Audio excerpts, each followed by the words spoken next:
अगर हम लोग देखें तो प्रकृति हमें बहुत कुछ सिखाती है। बात ये होती है कि हम उन चीज़ों को ठीक से ऑब्ज़र्व नहीं कर पाते। अगर आप देखेंगे तो बाज जो कि बर्ड किंगडम का राजा होता है, उसकी एवरेज एज होती है करीब 70 साल।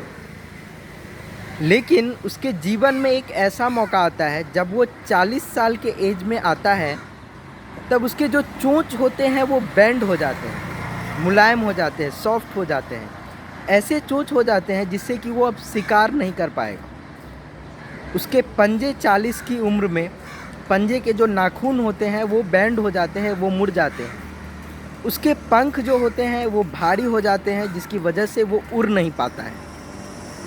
तो कुल मिलाकर के बातें ये होती हैं कि जो बाज होता है वो ना तो अब पंजे से शिकार पकड़ सकता है, ना तो अब अच्छे से उड़ान भर सकता है, ना तो वो चोंच से उस शिकार को खा सकता है। तो इसका ये मतलब हुआ कि अब बाज अपना शिकार करके खा नहीं सकता है। तो 40 की उम्र में उस बाज के पास ये चॉइस है कि वो भूख से प्यास से मर जाए। लेकिन बाज ऐसा नहीं करता है। यहाँ पे हमें सीखने की ज़रूरत है कि प्रकृति हमें क्या सिखाना चाहती है।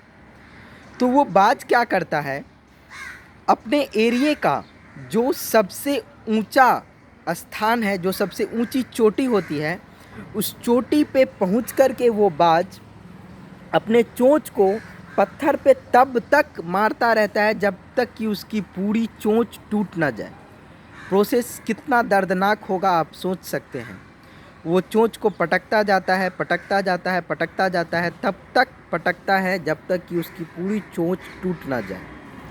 इसी तरीके से वो अपने नाखूनों को भी शिलाओं पे घिसता रहता है, घिसता रहता है, घिसता रहता है, तब तक घिसता है जब तक कि उसकी सारी नाखून घिस ना जाए। वो इतने पे ही नहीं रुकता है।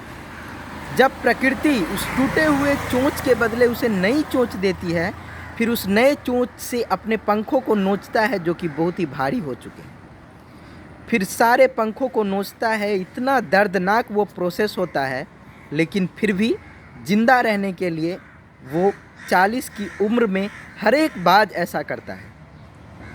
फिर जब उसे नए चोंच आ जाते हैं, प्रकृति उसे नए पंजे प्रदान करती है, उसके पंख हल्के और अच्छे निकल आते हैं, तब फिर से वो शिकार पे निकलता है और 30 साल अपनी ज़िंदगी और जीता है। तो इससे हमें ये सीखना चाहिए कि जो बाज है, जो पक्षी है, वो कष्ट से नहीं घबरा रहा है अपनी ज़िंदगी में और आगे जीने के लिए।